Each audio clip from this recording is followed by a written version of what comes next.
Now you're going to have another session with 4 wonderful people. We're going to change topics to innovation in energy tech, but growth strategies and scalability challenges, okay? For this, you're going to have 4 fantastic people here, starting with Mr. Franz Zöchbauer, the Managing Director of VERBUND X Ventures. Round of applause, please. Christian Adelsberger, founder and CEO at Nexture, sorry. Welcome, sir. Terhi Vapola, founder and managing partner at GreenCode Ventures. Welcome. And in 1 second, Mr. Lars Hennersdorf, investment manager at Smart Energy Innovation Fund.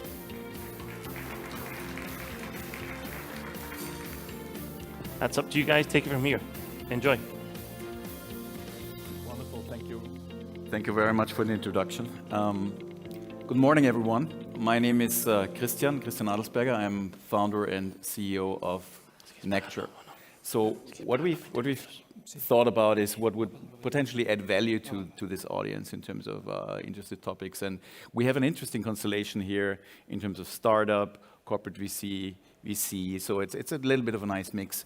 And we thought giving you a little bit of insights into our very personal experiences and what growth strategies can be and what worked, and also what are the prohibiting factors for scale, is something that we want to share from a very personal experience point of view. So I'm very happy today to be on stage with some trusted partners and friends. First of all, I'd like to start with an introduction so you know whom you're dealing with and who's talking about. So I'd like to start with you, Terhi. Okay. Can you hear me all right? Now I think it works. Yes. So my name is Terhi Vapola. I come from Finland and one of the founders of GreenCode Ventures. So GreenCode Ventures is the new VC fund focusing on exactly this field, and we look at it from the lens of bringing in digital solutions so that we could be able to scale fast solutions into the pressing problems what we have in the world. Yeah, hello. Hello? Yeah. Hello together. My name is Lars from the Smart Energy Innovation Fund from Energy 360 in Zurich. We are the venture arm of this company, and we are the one who invests in sustainable startup business models, who helps us in transforming our own process, and we also are invested in Nexture.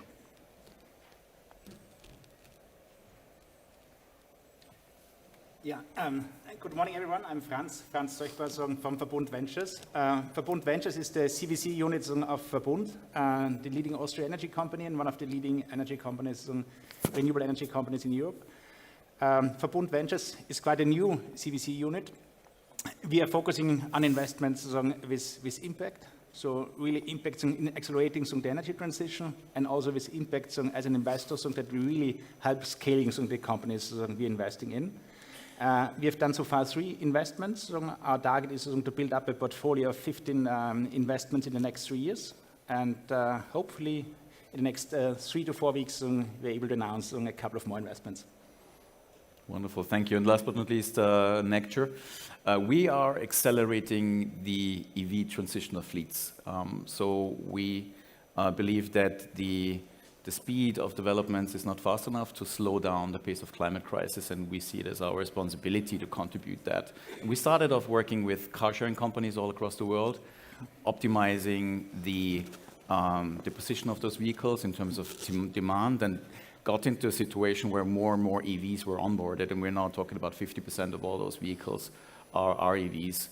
And with that, we've learned basically all the challenges that large fleets have with that transition, and that's now what we're extending towards the business fleets world. We operate all across Europe in over 17 cities, South America, North America, so we have a global footprint as a company, and have over 15,000 vehicles under management. I'd like to start with the first question on growth strategies. And I mean, this shouldn't be a university lecture in what is out there, but what have you seen personally work at what caught your attention or surprised you or even led to a very specific investment? Who wants to give it a try?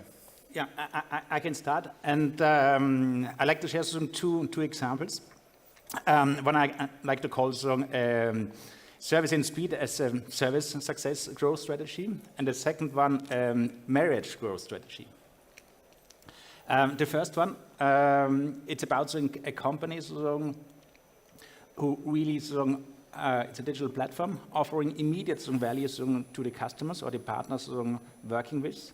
And also the possibilities, if a customer or a partner wants to have this platform, it's possible to deploy it within weeks anywhere on the globe. That was really quite impressive for us, and that was also the reason why we invested in this company. And by the way, that's Necture. So the company was founded by Christian, because we have never seen before really a company that can be globally quite successful, and within weeks implementing the product anywhere. The second one, I call it marriage strategy. And I like to refer to the history.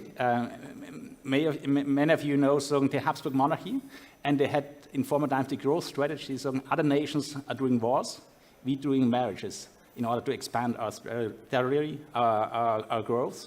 And if you, and we have seen a company, two companies in the field of monitoring system for wind turbines. One company having really a low cost entry product, and another company a high-end, very expensive product. And these two companies merged and really have now a separate offer to the customers. And that's a kind of growth strategy that's also quite convincing to us, having a first really cheap product that the customer can fall in love and then get addicted to it, and then have a long-term relationship with the customer.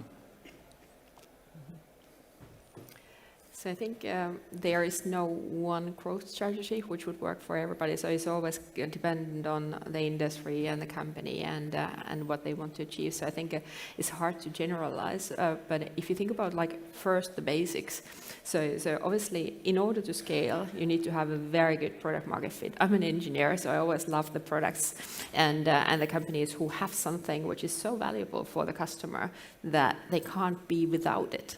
So you need to start from that perspective, that product market fit is so good. You've honed it in your maybe home market or some certain segment where you get that kind of into the right level.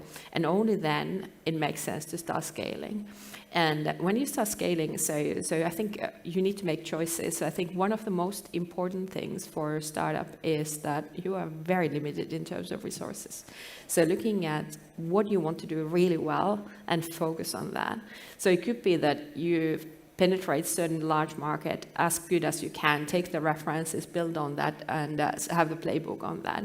Or it could be looking at scaling into adjacent markets, or scaling into another geographic markets, or it could be through the partnership strategies, or it could be even going into more scale so that you start to consolidate the market. One of the kind of but then at the end, I think the key thing is that it is all those little things which matter. So maybe an example from my previous portfolio, so a company named Virta, which is a EV charging platform company, now getting closer to 100 million in terms of revenue, has been one of the Financial Times growth companies of the year list for, I don't know, maybe 5 years or so, and chosen as one of the, or actually the number one growth company in Finland last year in the Venture Capital Association. And I think what really made a difference so that it really started scaling was the focus. So bringing, there were a lot of things where you try to do too broad, too many things at the same time. It's very expensive, and then also you're spreading your resources thin, so you're always having backlog, or you are always having not sufficient attention. So when you do the focus, and I think also these little things like bringing out top-notch, the very best people, and especially in sales, so that you bring these cadences, so you bring the capabilities to that process, which are systematic. Only the best will go, and also listen to the customer and provide those solutions for them. So it's many times it's not like it's a big strategy work, but it's about kind of doing the things what you do really, really well and focusing on that. Yeah, thank you for all that good input, because I just can add now some points from my side. So yeah, we see a big challenge in young startups, mostly, yeah, in the founder team. Yeah, so quite similar as you explained before. I think it is very, very important that we see a founder team who has to be always the core focus on his business engagement in the market, because the market is always changing, driven by many, many external factors. And when a startup and his founders team, or the team in general, can show us to keep the focus on the business model, that really, really helps. And very often I don't see that, the one point. The other point is that we always have to work together. So that means we also will have many, many board sessions over the year. And it always helps really to have fruitful discussions in this board. Yeah? So that means we all have to be open. We should also be able to give advice and input from our perspective, despite that in the end, the founder is the expert in his business. But there needs to be a very, very fruitful and open discussion level. And I think when we have that kind of collaboration, mostly it works, but sometimes it doesn't. And that's why I think the collaboration and the trust to the founders team is mostly the most important thing, what has to be given before some challenges are coming. Well, thank you very much for sharing your thoughts on this, and I found it really inspiring because it reflects so well to my thinking from, let's say, the other side.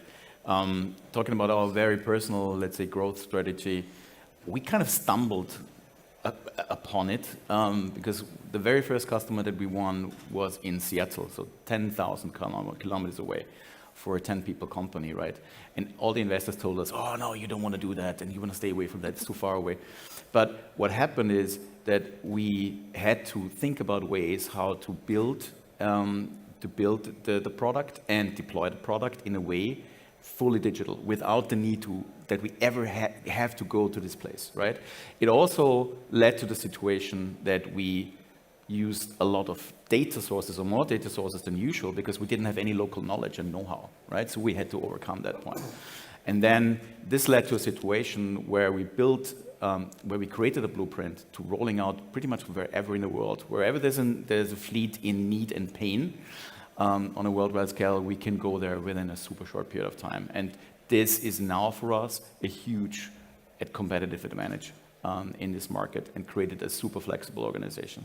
So pretty much reflects to what you mentioned there.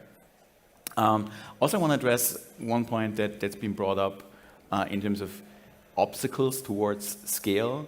And I'm a bit embarrassed to talk about it, but Terhi, what you said about product market fit, oh my gosh, we personally had a very similar experience where I decided to scale way too early.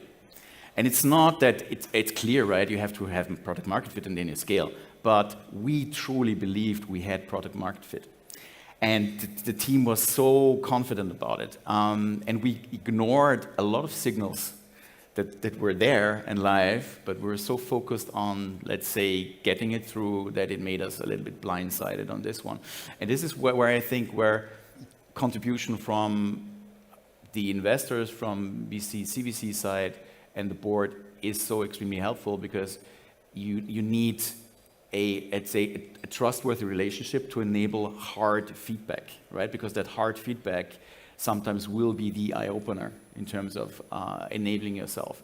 But then, of course, from a founder perspective, you need the openness to take that feedback. So that is also a question how that feedback is delivered, right? But if you have the clear feeling with your partners that you're going for the same goal, creating a successful company, then this is something that can help a lot of companies, a lot of startups out there to not fall into the same trap as we did. Yeah. What other prohibitors or obstacles towards scale have you been aware of that you've seen recently? What are other obstacles? Yeah, I completely align with what you mentioned. So it's the focus and execution excellence. That's important.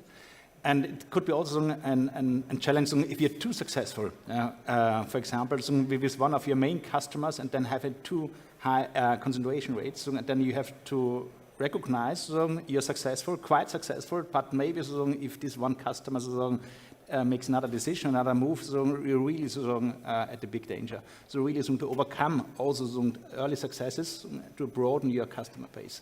I think that's also one big challenge for early stage startups. Yeah, I can reflect on that because I've seen a lot of companies with great product turn into project companies at the end of the day because they would follow that one big customer so much that at the end of the day weren't able to scale because they were a project company. Yeah. Also, how do you have this kind of a playbook? So many times in our industry, sales processes are quite long.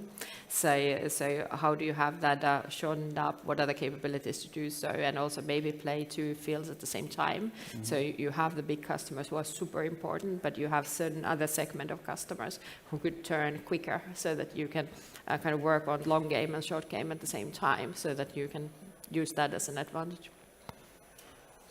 Yeah, when I look to our portfolio, mostly the most cases, what I see is that startups are struggling with a core sales focus. What means, I mean, as you already mentioned, the product market fit is given, and we believe in that. But very often we see that startups really lose their focus on the sales side, and obviously that is one of the most difficult points in this relation because I mean, if you don't have any good people in your team who can help us to sell the product, how can you grow, right? So that's why I think the sales strategy and the sales team is very, very important and quite really difficult to find the right people there. Okay, wonderful. So from an investor's perspective, what have you learned is beside what may be written on the website in terms of contribution to the startup, right? But what have you learned is what really can make a difference from your point of view, or made a difference in the past already, in terms of contribution from you as an investor to what the startup does? When we had our first portfolio day last December, we asked exactly these questions to our investments, and the clear answer was opening doors. Yeah? Maybe for a big corporate or established CVC, it's quite easy to connect people, to connect organizations, and that's I think the biggest possibility to really support easily our startup investments. That's on the one hand side. So connecting and sharing insights. Not only from VERBUND Venture, but we have also about 4,000 people within VERBUND having deep knowledge in the energy sector. Really, to sharing these insights into our portfolio companies could be of big value, I think. Terhi. I think one of the kind of messages to startups in the audience is that be clear on what you're looking for. So VCs and investors, we are all a little different. We have specialities where we are good and where we are not that strong or we are average. So kind of knowing what you really need. So what are those areas you want to have contribution for? So for example, out of our first investment in this fund was a company called Supercritical.